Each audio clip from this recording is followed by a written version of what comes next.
ngaturake alamate anak soleh. Iya Pak, iya. Ya karo ketembangan sisan gawe ndongakake marang kabeh para warga masyarakat ing desa Kemiri sedaya kemawon ing sampun kagungan putra mugi-mugi putra-putranipun saged dados lare ingkang soleh lan solehah. Amin ya rabbal alamin. Nang Kediri dinane Jemuah kabeh wong Kemiri muga-muga barokah. Ya nek Kediri golek sayur muga-muga kabeh wong Kemiri sehat dan panjang umur. Nek Kediri golek cengkeh muga-muga wong Kemiri rezekine akeh. Tuku bolu jerone ireng terus sinden 8 meteng bareng. Yo sasi rame kok yo. Sembah nuwun yang tanpa upama ora ngira babar pisan londo tak kira bubar wayangan 2 taun sing kepungkur Kyai Kemiri Pak Lurah barang panitia perangkat wis lali karo awake dhewe. Iya, jebul isih kelingan. Iki lho katresnan sing dipalingake warga masyarakat Kemiri marang awake dhewe sak kanca Madangkara. Iya, sing patut diaturi jempol ing bab kerukunane gotong royong sama sinamadan daya dinayan. Swadaya per RT ditambahi APBDes, BPD, pamong ya melu urunan, carite ya urunan, ewadene ana kurange 20 juta sing utuh Pak Lurah. Wah, semono. Kaya ngono kuwi. Kuwi ora Kyai semangat apa enek kon dulu nanti kaya ngono kuwi. Tur sing menang menentukan dalang iki dudu Pak Lurah, dudu panitia, dudu perangkat. Ini ya kabeh para warga masyarakat mila matur nuwun dumateng warga masyarakat Kemiri sedaya kemawon. Awit katresnanipun dumateng kula. Mugi-mugi iuran saking panjenengan boten ical malah dados rejeki ingkang limpah ruah kebak ing reh barokah. Amin ya rabbal alamin. Surya mesti tumblek-blek ning lapangan yo ngene iki 2 taun kepungkur yo Mak. Temenanan lapangan iki menjadi lautan manusia kaya mengkono akeh sing rawuh. Tur hebate yen wayang biyen sing mirsani mung piyayi kakung ning Ripalungguhan iki sawangan piyayi putri ibu-ibu do kepang mirsani wayang. Tur yo lenggah mesti njaluk dur ngarep dhewe. Ya, ora Ponorogo, ora Solo, ora ndi wae. Wong wedok ning ndi mesti menangan. Iya, menangan. Pak Lurah wae karo aku foto iki gor pisan. Paling dene ibu-ibu PKK iso ping 10 kok. Iya, kaya ngono kuwi. Mulai Pak Dalang ganti gaya Pak Dalang. Kan Pak Dalang, janji Pak Dalang. Masane dalang rene iki butuhe mangan gak foto wae. Kuwi minangka tandha tresna ya, Mas. Minangka tandha tresna. Intine matur nuwun sanget dumateng sedaya para warga masyarakat. Wabil khusus dumateng Bapak Kades 2 periode Bapak Nurdianto SP. Piyayine gagah gede dhuwur kaya Raden Werkudara. Ning penggalihe kaya Prabu Puntadewa lembah anak alus wis kaya ngono kuwi. Iya, Pak. Kaya ngono kelok tenane Pak Lurah wis. Supaya ngono kuwi ambene karangkani lan tresnani karo para warga masyarakat. Mula saben-saben masyarakat duwe kersa apa wae, duwe kekarepan apa wae, duwe usul apa wae, waton positif mesti diamini karo Pak Lurah. Mula ora nek pramuka 2 periode Pak Lurah Nurdianto ditresnani karo warga masyarakat Kemiri. Tak suwun gandeng-gandinge becik lan apik, dadine rukun lan tentrem. Aja mung 2 periode, insyaallah mugi Allah ngabulake bisa 3 periode untuk mengayomi warga masyarakat Kemiri yang tercinta. Amin ya rabbal alamin. Kaya ngono kuwi. Iya. Carang Pak Lurah yang mbak guyang-guyu ning jajane tak akeh. Iya. Daleme kae ngarepane sawange nganti lakon bener. Iya. Mergo ki labu karo desa ya. Nanti kaya ngono kuwi wis pokoke ora lekas oleh tebak Pak Lurah. Iya, ngono kuwi. Dasare disengkuyung karo 4 dukuh saka kerajaan dipandhegani karo Pak Priyadi, terus saka Tumpuk Pak Kateni, saka Mbandil Pak Pujiono, saka Plosorejo Pak Sunardianto. Ya, ketua panitia ya kuwi Bapak Sumanto, Pak Carik, ketua BPD ya kuwi Pak Andi Prasetyo, bendaharane lha iki Pak Sumanto karo Pak Subar. iya kaya ngono kuwi iya tur kegiatan digelar rang wayang tok kaya sing dingendikake dening Pak Lurah lan ketua panitia sore mau ana muslimatan ana simakan Al-Qur'an istighosah ziarah ana ing leluhur Mbah Morosari Mbah Sodrono karo Eyang Sunan Bathara Katong wah iya ngono kuwi sing nyatane iso lestari nganti tekan Ripalungguhan iki iya Pak iya kaya ngono lan ugi matur nuwun karo Bu Lurah lan ugi para-para ing sampun masak wonten dalemipun Pak Lurah kaya orang taun kepungkur ngerti lan untuk dalang sinden sak yagan iki senengane sate gule iya Pak satene iki ya empuk bumbune ya manis tenan dilalah dudu ya panas iya kocok-kocok pengrawit walah temenanan lindik suno gendhik iya imbah-ibu sinden ibu-ibu ucapo bareng dalange wong kali duduh kok lho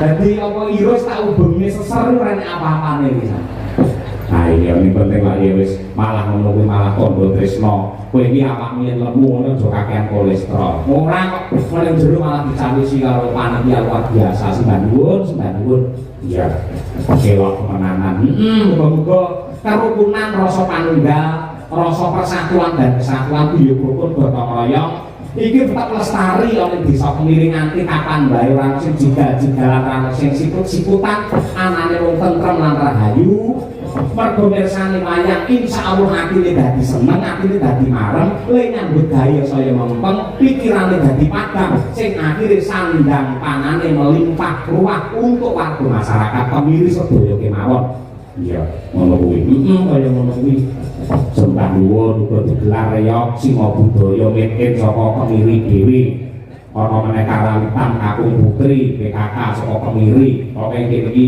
desa yang berbudaya panjang bener kula Palungguhan iki minangka salam pambuka gandeng kene iki kampung seni sadurunge ngaturake sing gradakan ngaturake sing klasik luwih dhisik no upamane sinom parijata kunjuk dumateng para sepuh adi sepuh lan para pini sepuh ngono sing keparengnya bawa utawa nyinden nyuwun pambyantu karo Ibu Sukesi Rahayu oh Bu Kesi men ngaturake nggih tangga saya dumateng para panitia sedaya iya ngono kabeh khusus dumateng Pak Lurah kaya ngono kuwi Bu Lurah lan sedaya kemawon monggo Bu Kesi Rahayu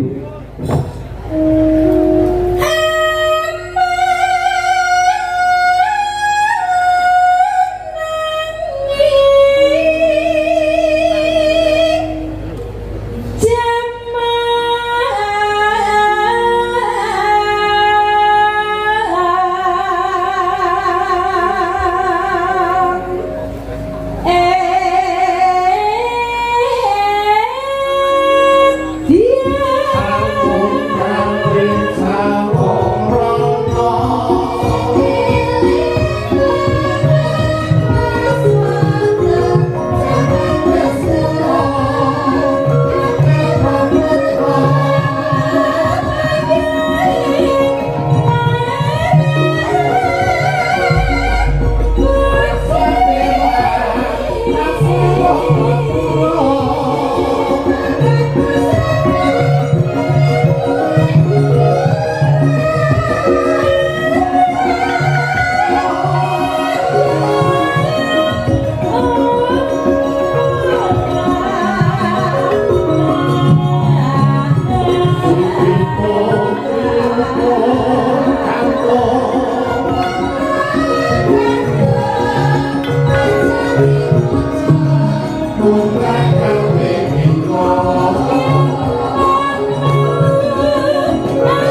nuwun. Iki uga ana bintang tamune no. Iya kok. Sapa?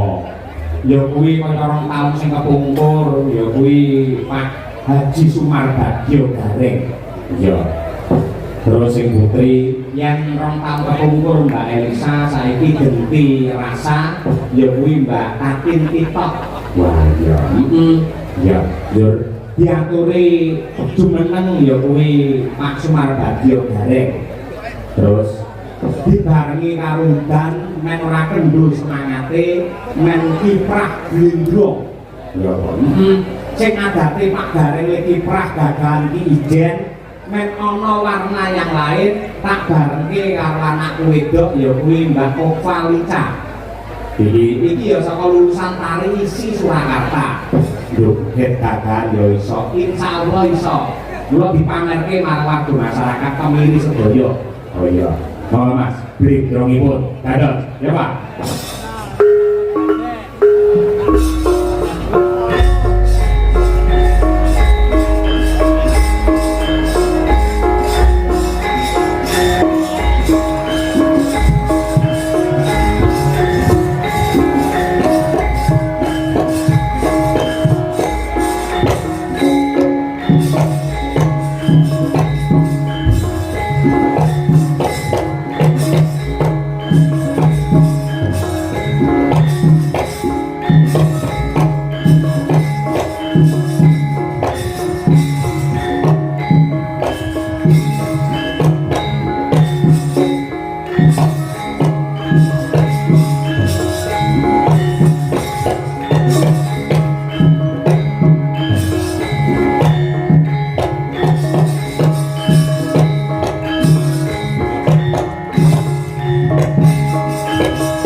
Tepuk tangan yang meriah.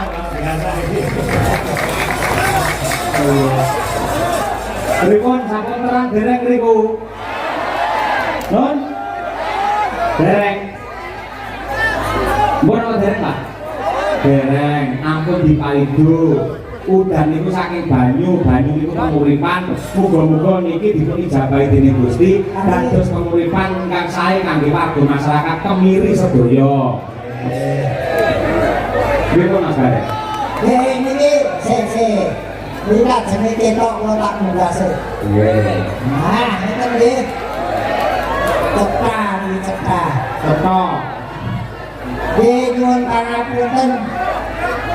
Saderengipun ya alhamdulillah puji syukur saged sowan mriki malih Mas. Nggih. Wong ternyatane nipun wong salah. Nggih kaping kalih nggih.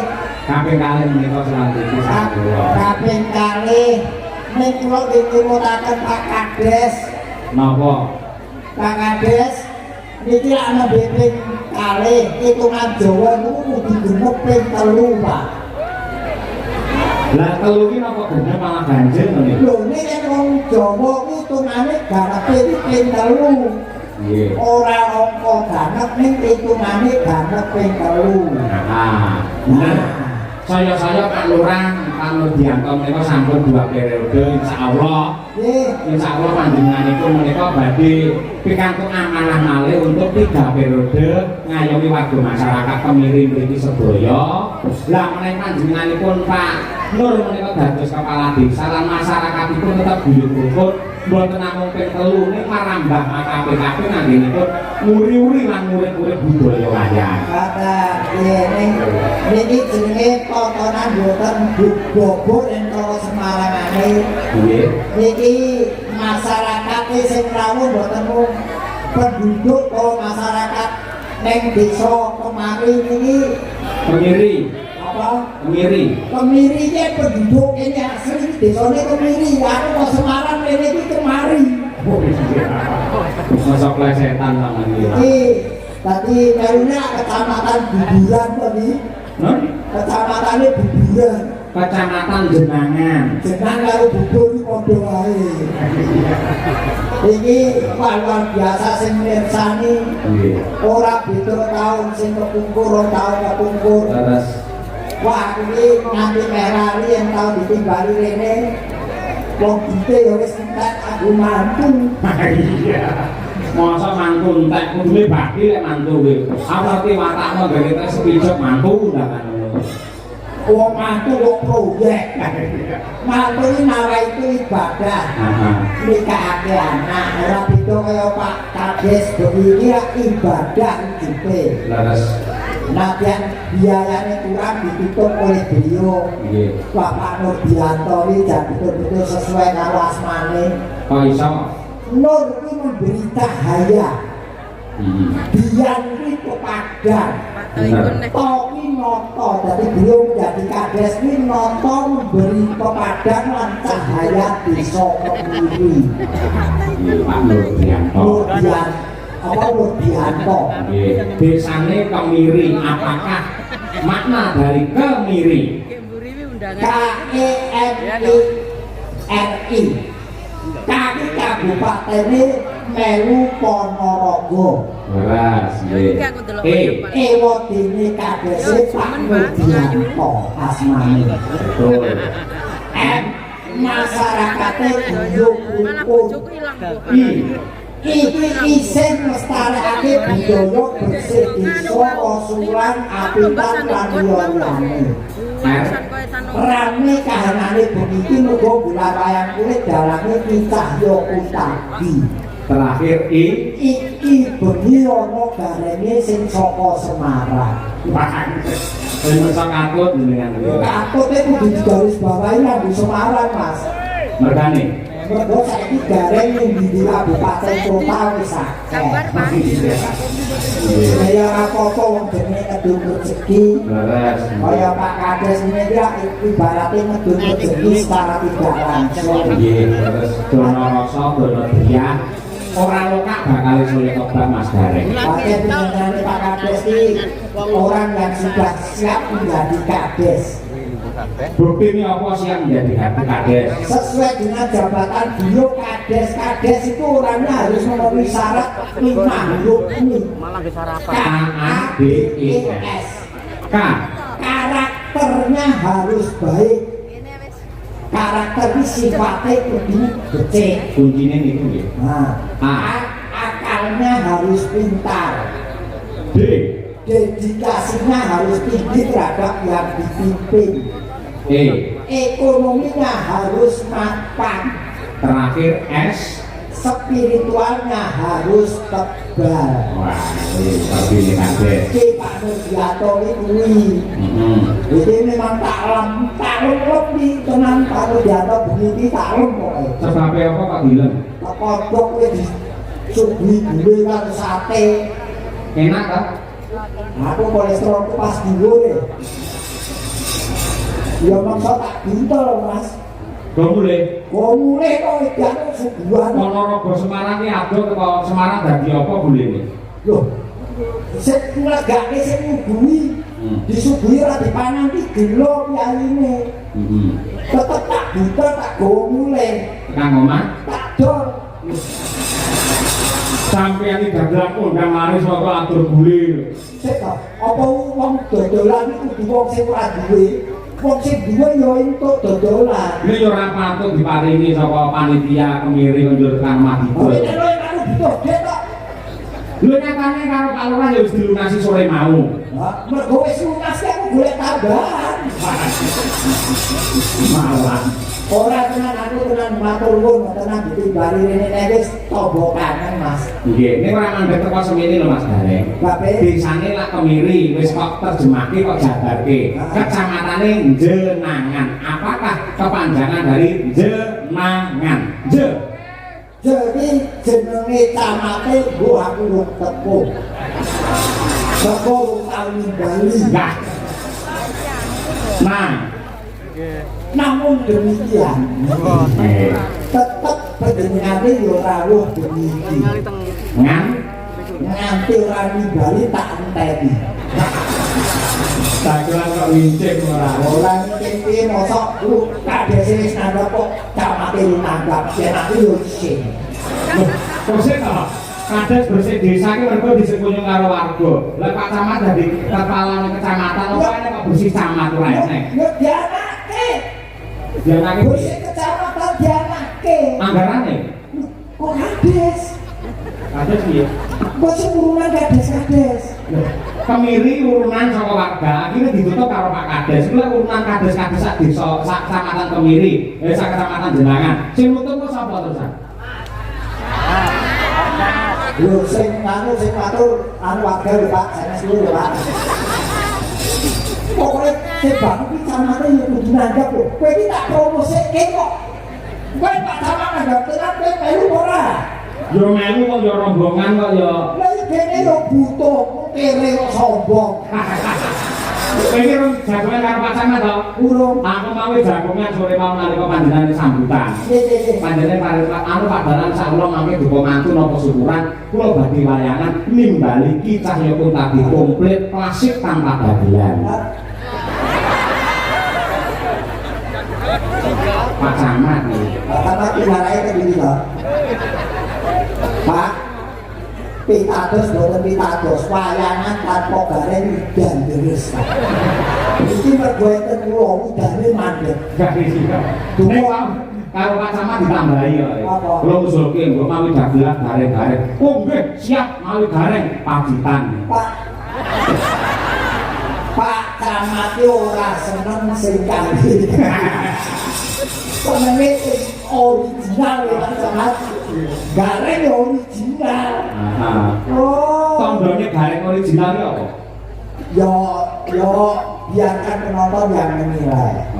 Jangan saya yang menilai itu tidak dikira aku sombong. Jadi yang aku ini yuk apapun saya lakukan setulus hati. Nek dalan ngeten lho Mas Gareng. Pamane bapak kula Mbah Supron Suwondo ya. Panjenenganipun sampun senior ketika ada generasi kaya anak-anake kados kula lan generasi muda pasti akan didukung, disuruh supaya lebih eksis. padha kali jenengan gandeng dengan kok dadi gareng sukses sing original kudune yang muncul gareng liyane sing liyane ditawakake men iso laris. Iya itu benar. Dan saya sudah nilai ke arah turun ke ilmu maupun juga. Jadi ini contoh sesungguhnya terjadi pada diri saya dan orang-orang itu terjadi di tanah suci, Mas. Iya, mari kon itu saya kok cerita ini. Nggih. Kalau teng Masjidil Haram, teng Masjid Masjidil Haram, kulo sholat teng jaba masjid. Niki sakret niki mboten enten sing nganggo sajadah, siji-siji mboten enten sing sajadah. Nggih. Delala enten wong maca, kulo mboten ngerti niki wong pundi. Gowo sajadah digelar teng ngarep kula. Dheweke trimo salat ora nganggo sajadah. Niki sing dadi kula terus nurunke ilmu gareng teng wong liya niki mergone napa kula terjemahke Mas. Sakmono akeh wong sing disini sajadah kurangku dheweke dhewe ora nganggo sajadah. Berarti saya harus memberi tempat pada orang lain untuk beribadah miturut kagunane kok kebisaanane dewi-dewi. Oh, ngono. Nek aku malah tuwuh tondo pitakon. Perlu dengan pertanyaan. Banyak jamaah di situ kenapa yang diberi sajadah kok panjenengan? Apa biyen wong sewu jenusul lho. Sampai ketika haji ngangge baju ikram ngene jenengan diraine putih ngoten niku. Yen raine ora putih. Terus ning ragate rono nganggo rai putih. Oh iya. Berawal dari rai putih akhirnya memutihkan hati ke tanah suci. Jangan ini deh Mas. Jangan melihat pekerjaan orang atau jangan merasa berkecil hati dengan pekerjaan kita. Tekunilah tratenono pekerjaan kita, walaupun orang lain menganggap hina atau menganggap kecil, tapi kita serius dalam menangani pekerjaan itu. Paling tidak kita diberi pelajaran arti hidup. Ya, nggih, leres menika. Oh, nek tak lewani kok iki. Go makan anak bojo, Mas. Jadi dengan tekane sampun haji gitu. Nggih. Benten kalian rumiyin, gandeng sampun haji, menawi rumiyin menika anggere jumeneng kali bintang tamu kalian sinden-sinden menika makmek-makmek gandeng sampun haji terus mriki Ponorogo banyak pondok, kudune ora iso ngangge cara kaya mbiyen. Demek sinden ki hobi. Kok iso hobi? Tegese hobi ini demek sinden ya terbatas pada dunia tontonan ora tekan batine. Oh iya. Aku ora duwe perasaan pemikiran sing negatif. Tenang. Yo. Nyawa Mbak Tatin sing dulu kaya ngono kuwi blas ora ana ketertarikan. Yo mung ngelok itu. Aku tuh ngomong resik. Kok yang terjadi hal yang negatif kok ndak diwelehke wong. Rumahku lumrahe menungso. Nek paling tidak setelah haji orang kita pun 5% 10% ada perubahan positif terhadap diri saya. Amin ya rabbal alamin. Kowe rasa takon aku dagelan kan gaji kowe terus jalan kapan gaji? Ayo balik ke sini. Ayo. Loh, ya sepane dinasepon jenengan pamane dhisik jenengan ngemper. Aku munggah kaji ora tak omong-omongne kaya jenengan. Kok sik kok munggah kaji kok patokane umur iki. Loh, otomatis kan yo sing dapat otomatis kok kaya mobil otomatis. Munggah kaji ora terbatas umur nomo yo itu. Oh, ngono. Kami niat ora. Niat. Wis daftar. Daftar iki gak dewe daftar. Nyeleni ora. Lha kok bukan sing ninggal duwe ya. Dene yo wedi harus. Ora, kabeh rezeki Mas.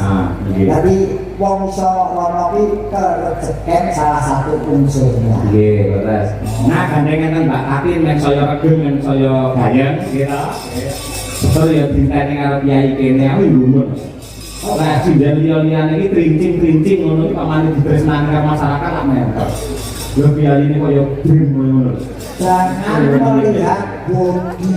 Lah terus lihatlah di balik bodi itu ada kelebihan apa? Oh, no, iya. Apa kelebihannya? Kita kalau dewe kalau yo gaje, ada lampu kan. Pada di timut-timut gitu. Enggak, ayo teko monggo. Mati itu gimana yo? Ya ngamos.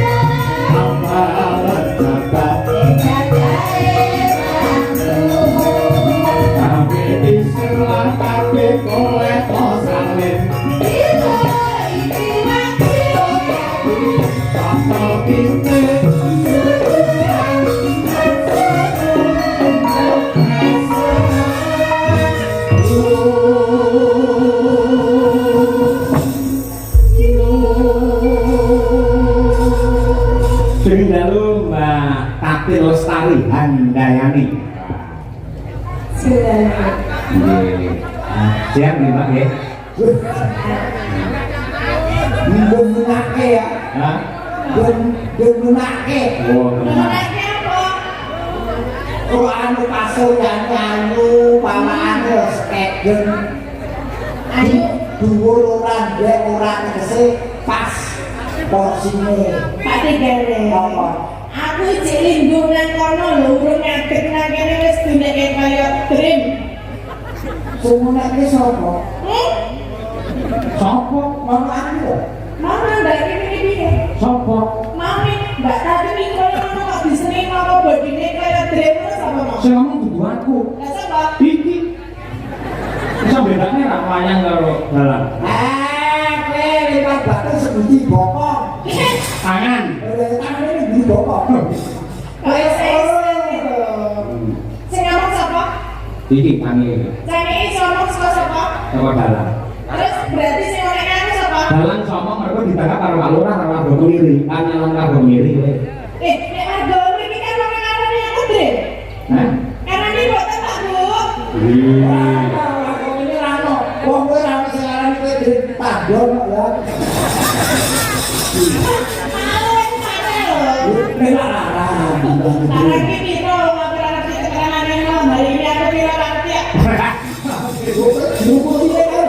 Loh, ini pada hari ini sana yang mengundang adalah Pak Dalang. Oh iya. Terus piro-pironya nggak tahu nyanyi. Sing undang kowe iki dudu Pak Dalang. Siapa? Yo Pak Kades karo masyarakat Kemiri. Nyai guru makelar. Makelar lo, makanya di guntingnya landar tenang. Orang gunting apa peso cukur. Ciliknya Terus Nuwun sewu dumateng Pak Lurah lan panitia kula suwun kalih taun ngaji menika dagelane kali sindene ganti mawon. Lah iki golek pacaran malah saya aku ora. Piye? Kowe tak oleh makanan kok mesu. Lah kuwi menurunkan derajatku soalnya. Orang menurunkan gake ora dadi penyambung lidahku karo tati apa kowe anjare dhewe. Lho, tegese iki paling ora ya dadi jembatan utawa perantara semakroan. Apa lewat kali kok karo jembatan iki. kok iya?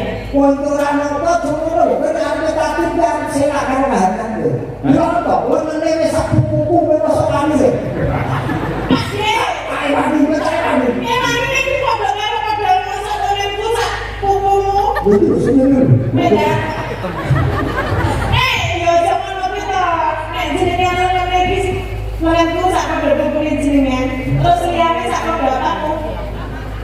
Yo, yo, Kamu apa? aku belum tahu ngilangi. Mulane jenengan lah artis.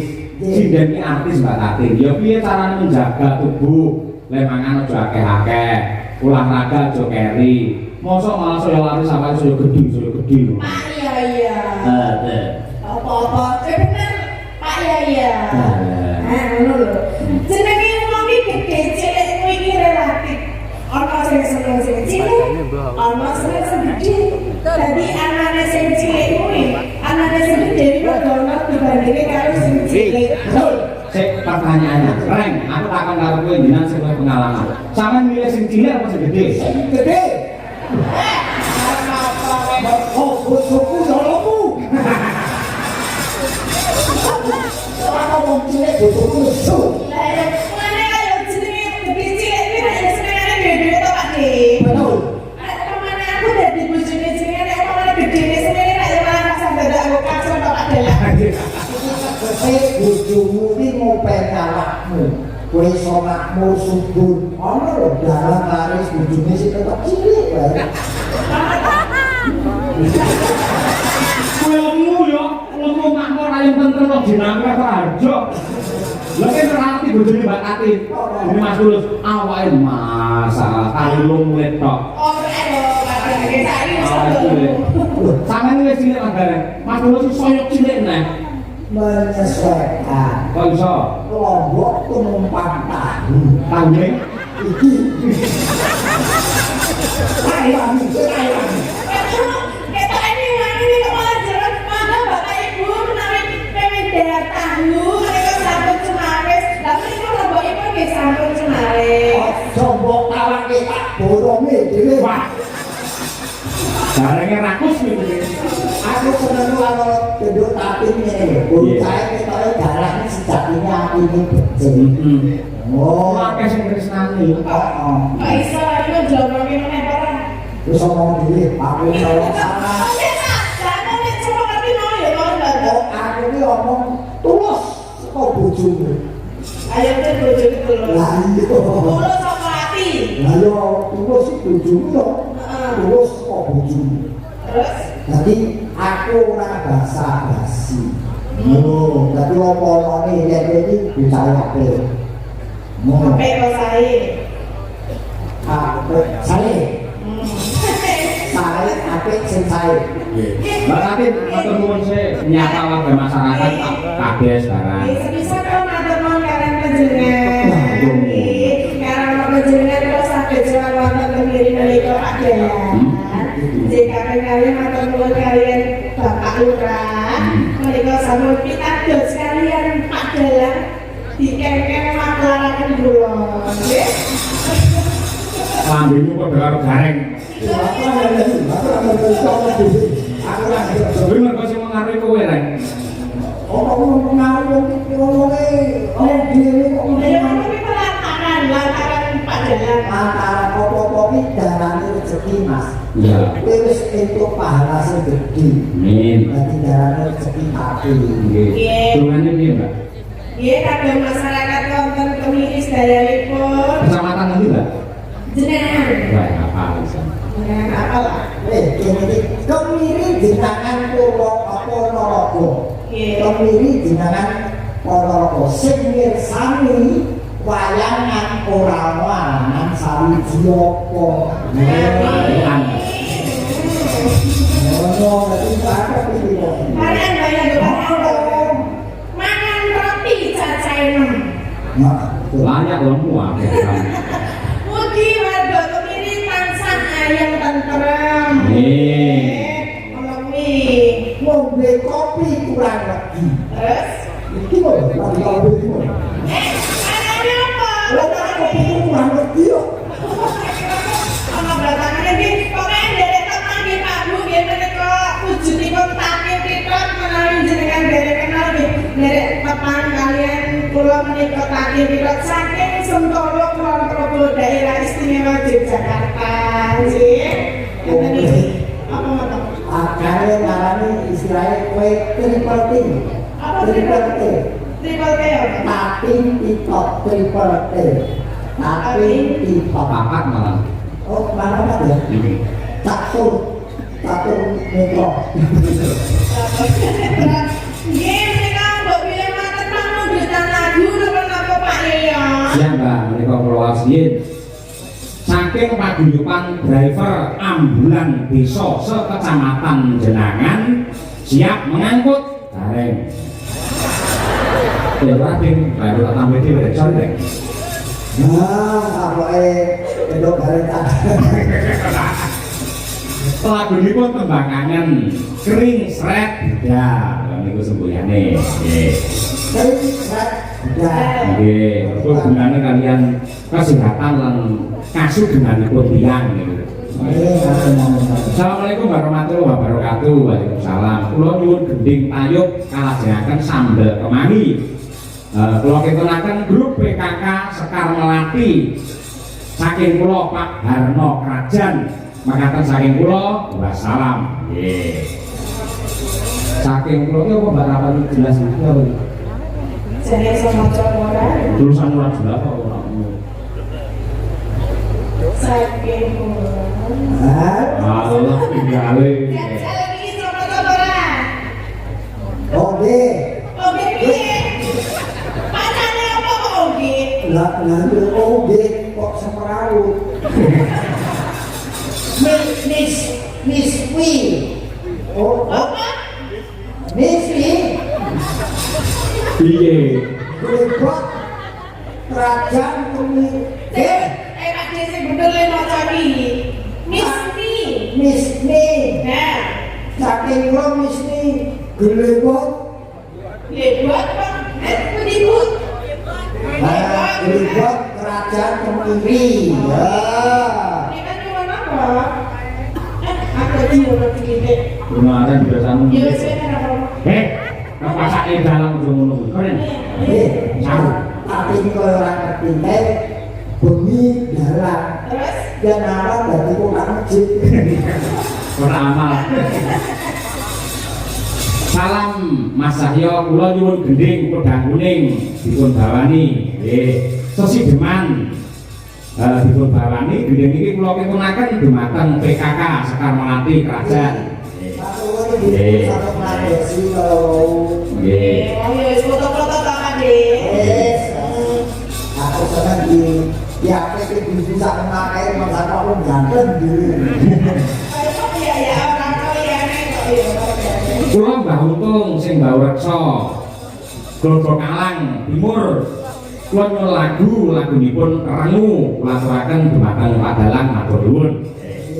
Mangkene Mbak Tatin sing pundi Rengu bisa sambel kemangi bisa tembang kanan ya oke podang kuning boleh.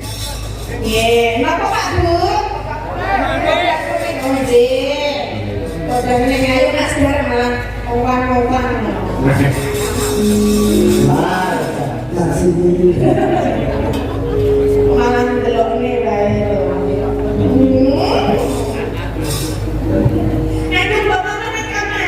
Oh, komplit iki. aku tak bantu itu. Sapa sing ngendekan? Lo kowe ini rumah sing apa? Setolo. Ya ini gampang. Coba. Nadyan wujud temu maksi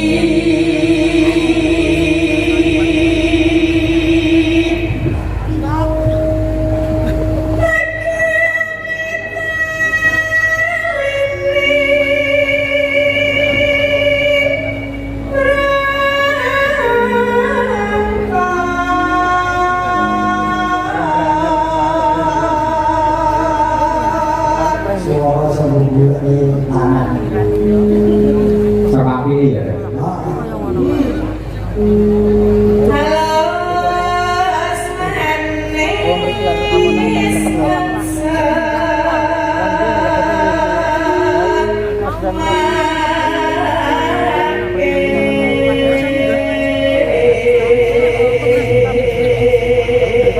Derek Won Pak Dalang bilang cara ngatosan Cekayon salam Kak Mas Taslim.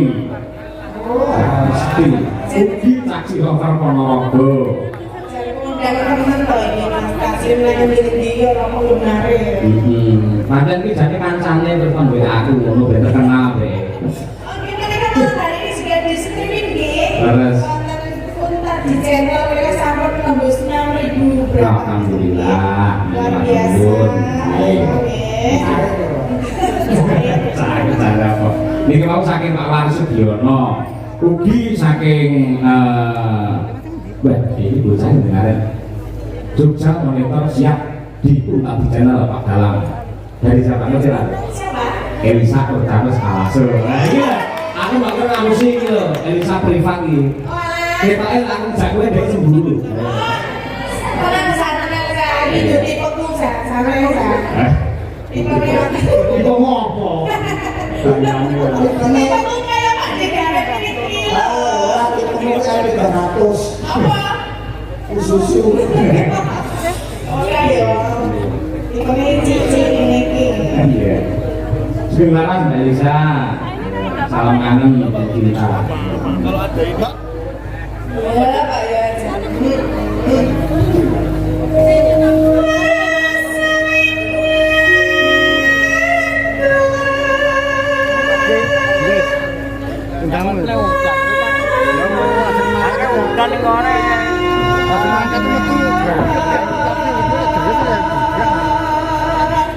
Ngomong ya apa lagi aku dari metu sok.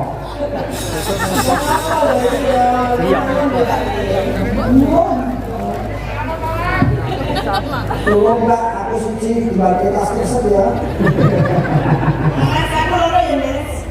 Iya, loro ojo kono. Kami goleki si podang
korupsi kenapa kenangan aku itu tahu kira Ngomong ora jelas. mau kita emang bersatus loh. Terus Terus? sing satu salahmu, sing satu sendiri Pak Biman ada cara artene pondok pesantren. Oh, terus aku mau nyumbang. Bilang nyumbang kudune. Pak Dim, adik-adik mau nyumbang apa Pak Dim? Entuk kowe urung kok. Entuk saya agak Oh, sumbang. lah ini berarti aku disumbangnya apa disain? Saksi. Sain. Terus ilmu ini sing kira-kira sama anak ini. Tapi ini Oh, ini.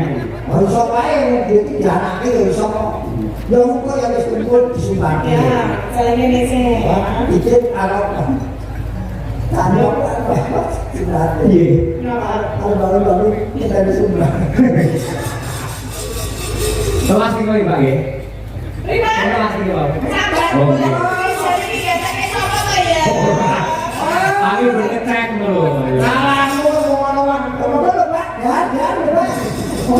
Rasa mikir-mikir dolaan ini saja pengen dalamnya pengen ini Pak. Rak, aku iki takoni lek ngene iku mobil tok. Oh, besok anak sama Anda. Rak. Dadi dalang sing apik iki melu dirakat kaya panitia kaya Pak Lurah ngono kuwi karo ndedonga muga-muga rampung wayangan warga masyarakat Kemiri sedaya dengan selamat lahir batin. Ngono. Jadi yang bintang tamu bareng kudune ora mangan.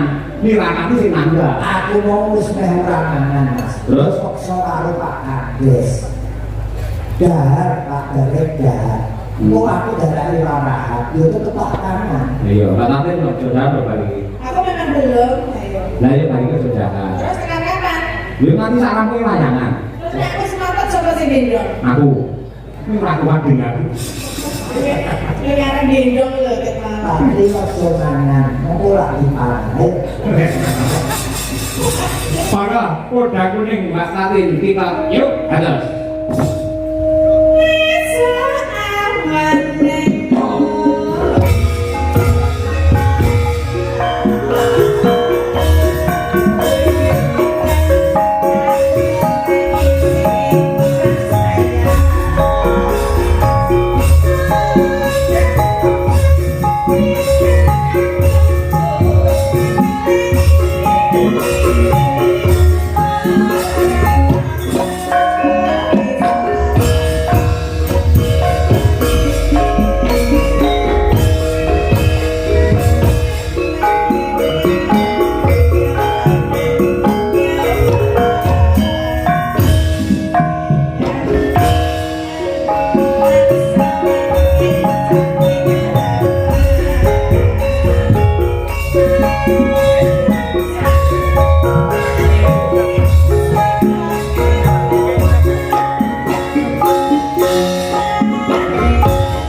batin.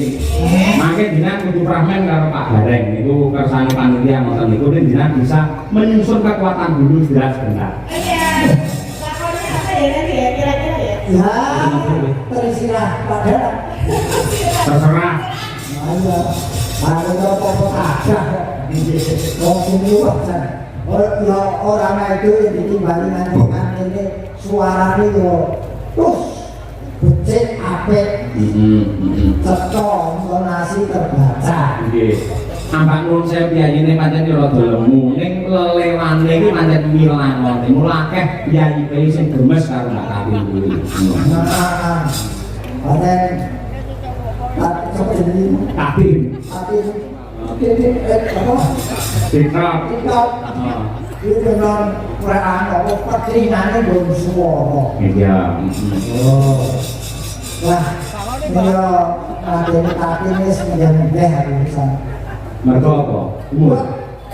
Jejer ke sumuk. Jejer ke sumuk. Sumuk kalau tidak mesin open. Sakit semangatku. Nggih.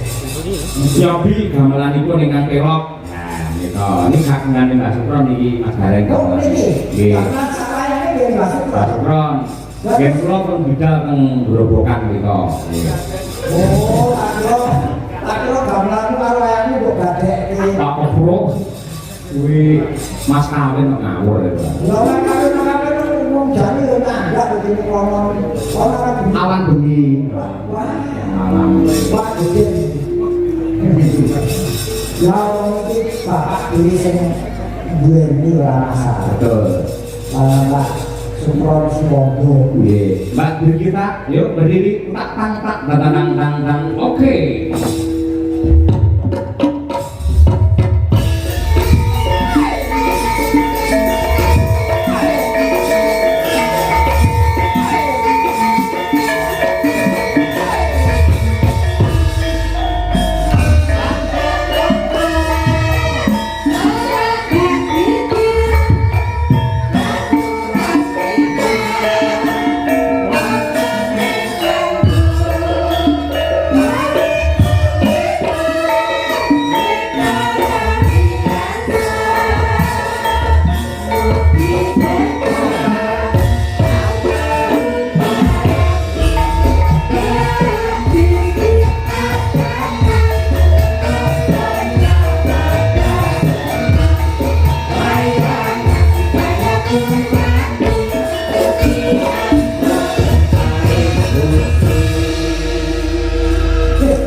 Ini tak putramu ya tadi murane Mas Gareng. Oh, tua anakku. Iya ta?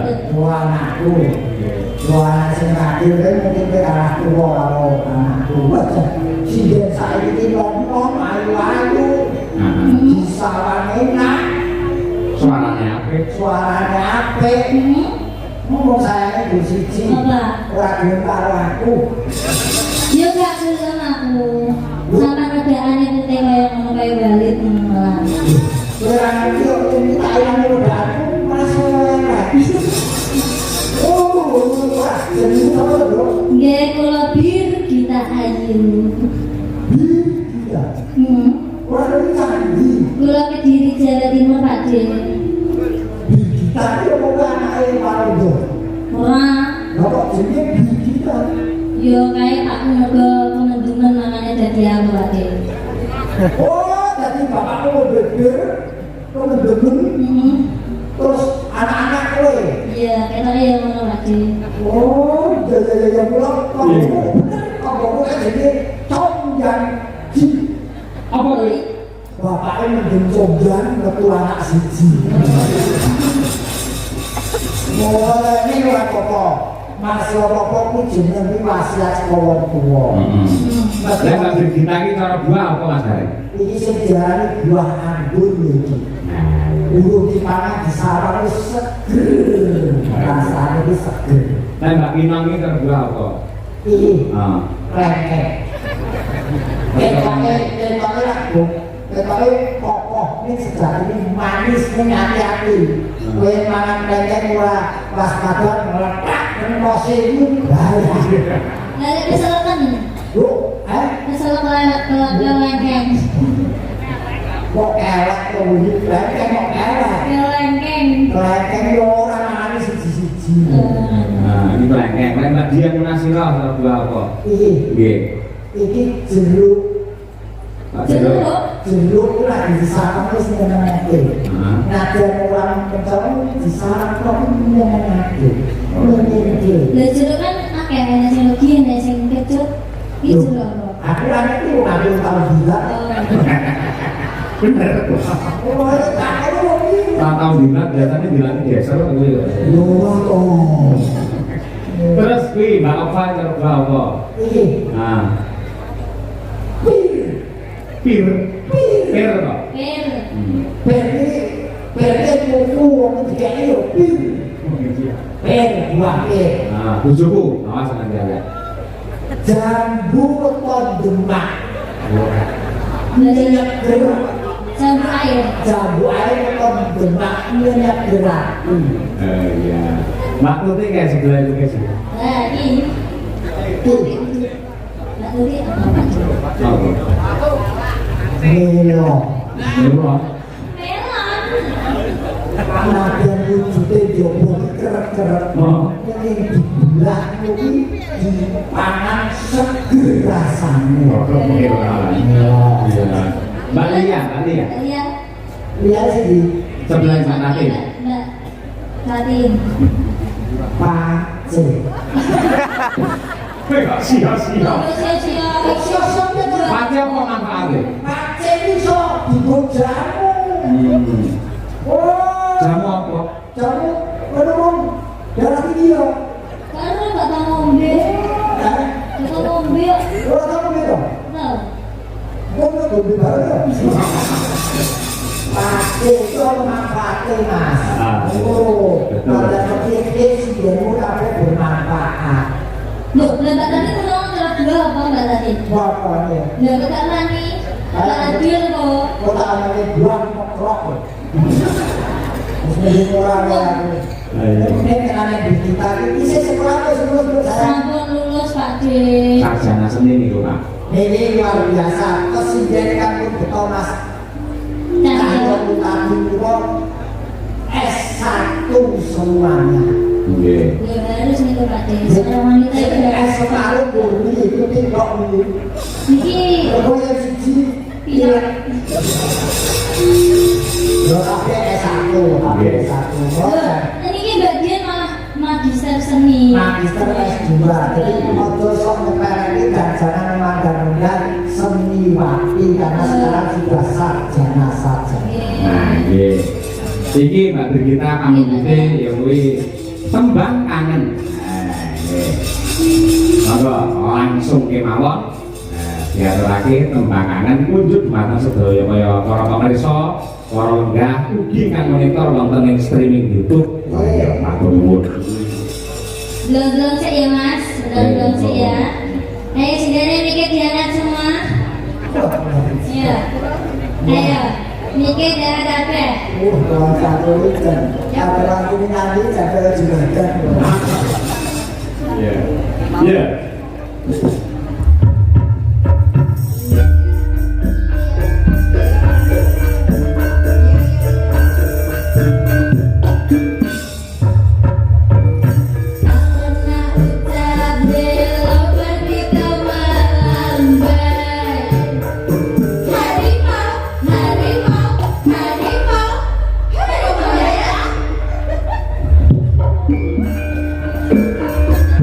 Tak pernah ucap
umumnya regen gumarenggen. Cocok karo suasanane Mas Bareng dasare ya piyayi kemiri kene ya piyayine sayuk rukun sanggup berkun anggene bebarengan karo Pak Kepala Desa mbangun desane. Nggih, leres ini di suasanane lak Jawa, bar Jawa madhep dikeki sing bangsa amet-ametan. Nanging nggih, gambar. Iki wajan. Tumrawak Ben kita. kita jare sirah buang sama barani. Nggih. Mawa adut sik ketuayu swara yo kepenak dirungokke. Nggih. Menika wonten awala. Assalamualaikum. Waalaikumsalam. Sugeng dalu, Pak Dalang. Saya tadi nderek monitor ku tadi channel ngantos tancep ayon. Salam kagem sedaya kru Madangkaram tansah sehat gagas waras. Request tambal ban dari ayahnya pemimpin Sinden Madangkara Pak Marsono. Iki kalau sing iki. Hah? Pak Mbak Dian Nasrunom, Mbak Arta. Oh.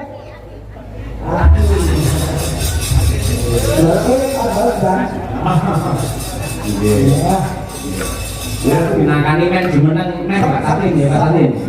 Ya, Islam ini sih di Oh, ini ora tambal iki. Preston. dan pres. Ya, dikandani Mbak Puspa, Lica. Ayo. Ayo batu bus. Mbak Trihasmuti, Mbak Munasiro. Ayo ibu jenis. Pak Duk lo cincin dari aku tambah gede. Ben anu menonjol alamu. Maksud lo?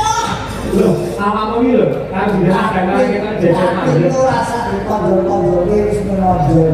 Kok iso? Kok pinterane luwih dibanding liyane. Oh iya, langsung saka Jogja yang rene. Pak negara ngedukui tak mesti sing menonjol. Wah, ini kita ngomong saya alhamdulillah. Ini ya ngomong baik dulu. Orang wajan. Sendiri ayu kabeh. Ini siapa? Ya. Rumahku ya. Ya, ya gampang nih.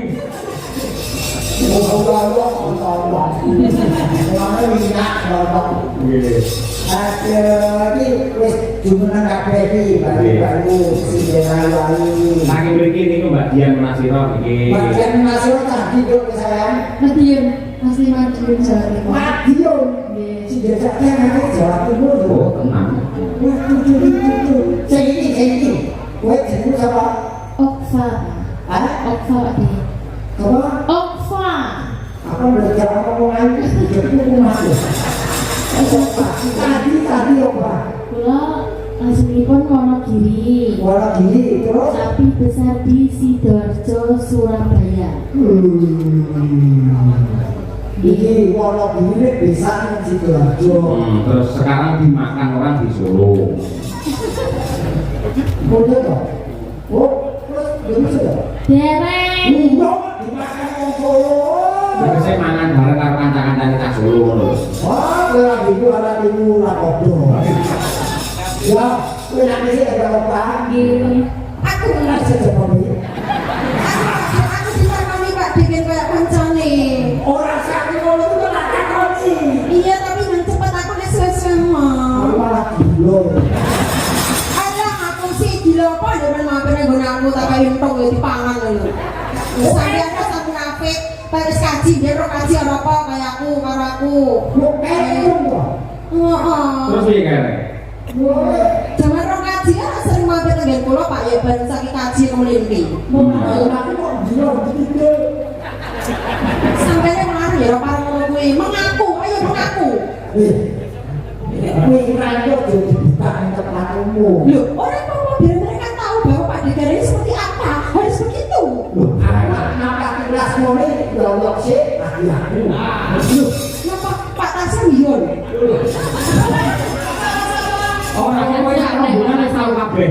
Apa enak ayo. Ada kumpul, betul lo. Wong kabeh mampir iki dolan aja negatif. Tapi saya tahu Pak De, pas sampai tinggal pulau niko, eten saya ketinggalan. Oh. Kaos kaki sisi. kira diwaca tulisane dengan yo ngono. Kok beli Pak Yoyo toh? Lha memang bareng kok ora masalah kok. Asal iku dhewe kan Tidak mengakui. Ah, ngerti ya. Semuanya suci. Nih, semuanya suci. Sebuli tak derek channel Adek bapak kakaknya pak lipat-lipat sebenarnya anak sekarang ini barang. aku ya peloro aku terus terang aku biar kelas mendung. Dan pas sampai tak gini loh deh. Bolanya ya malah digini. Betul kabeh. Itu ki kare nyari dari Jawa Timur. Kowe iki Rik sapa? Yogyo Timur kowe. Kok ya sih timur? Siap jamuan. Oh, kuat hari ini kuwi ibu dari Timur. Yo ayo Yogyo. Jadi kampung sebelah ini penyanyi presidennya masih masih buang. Nggih, Pak Sule, Pak Gareng. Aku lek buang yen aku ngomong kuwi yo.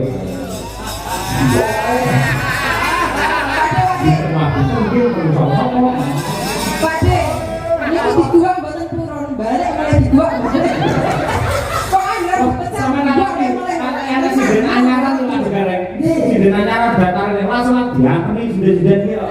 Orang kali dulu bangke itu ngono. Aku ora jeneng mergono kowe, ora ngelok mergono kowe ora. Yen kowe iki pencetak sinden bintang tamu ya awakmu. Ayo. Sindenmu kuwi dadi bintang tamu pakulirane dalam sapa wae. Iki dadi tingkatane bintang tamu. Sing kuwi bintang ujung lho ngerti.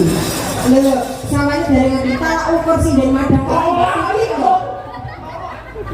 Kuwi apa iki? Ukur sih dari Wah, aneh lagi. Apa aku kalah.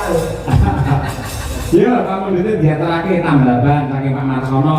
Madya menika jadul ning lagu ngetran lagi. Ugi maturaken dumateng warga masyarakat wates jenengan dengan insyaallah kula sak kanca madangkala sowan ginjang tanggal 17 Mei wonten wates. Aku kosong iki. Aku kosong. Masa istirahat kawan giliran wis sepuh. Ngomong malah istirahat. Tambahan oke, yuk kekeos.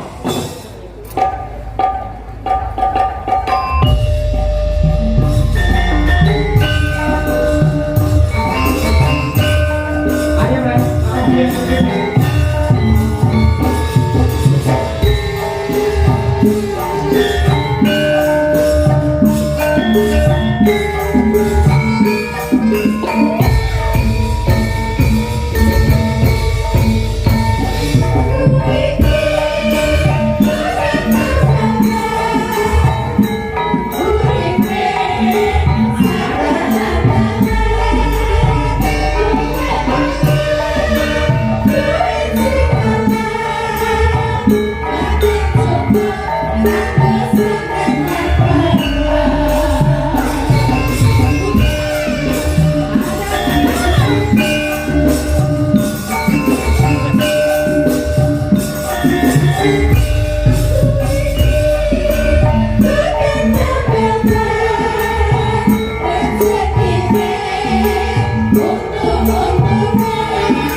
Awas niki, mulo diarani lagu jadul.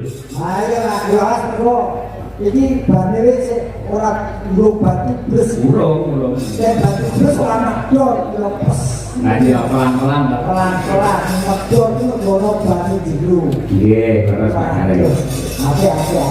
Nggih, gandeng